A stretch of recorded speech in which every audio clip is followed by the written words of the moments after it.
শৃঙ্খলা এবং ট্রাফিক ব্যবস্থাপনা দেখার জন্য আসলে আপনাদের সমাবেশে আজকে উপস্থিত হয়েছেন ওলামা একরাম বিভিন্ন পর্যায়ে যারা আসছেন সবাইকে আমাদের তরফ থেকে ধন্যবাদ জানাই।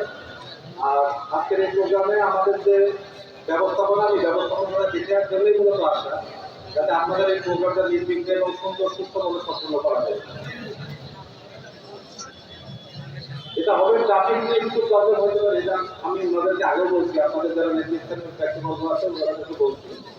ট্রাফিক ব্যবস্থাপনার জন্য আমার এক্সট্রা ফোর্স ডেপ্লয়মেন্ট করা আছে এবং এর পাশাপাশি আমাদের এক্সট্রা ফোর্স এখানে আইন শৃঙ্খলার জন্য দেওয়া আছে।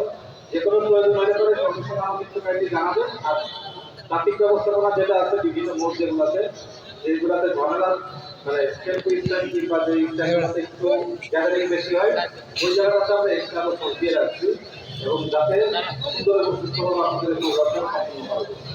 তো আমার আসলে অফিসিয়ালি বক্তব্য এইটুকু, আপনারা আমাদের জন্য দোয়া করবেন, আমার পুলিশ প্রশাসনের জন্য দোয়া করবেন। আর যদি আমার পুলিশ প্রশাসনের আচরণগত কোনো প্রবলেম পান অবশ্যই আমাকে জানাবেন। আমরা চাই সর্বোচ্চ সুন্দর এবং সুস্থতার সাথে আমাদের আপনাদের এই প্রোগ্রামটা সাফল্যমণ্ডিত কামনা করে আমি আজকের মতো বিদায় নিচ্ছি। আর এমনি ব্যক্তিগতভাবে যদি কোনো প্রয়োজন মনে করেন অবশ্যই আমাকে স্মরণ করবেন। আমার দরজা পরিবর্তন থেকে খোলা।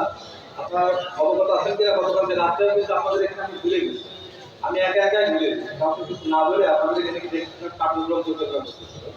তো দেখলাম যে যেহেতু পাশে থাকি কোন সময় ভালো লাগতে পারে। তো হopefully আপনাদের সুন্দর সুন্দর এবং সুস্থ প্রোগ্রামটা সম্পূর্ণ হবে। আমাদের তরফ থেকে এই পর্যন্তই, আমাদের জন্য সবাই দোয়া করবেন। আসসালামু আলাইকুম।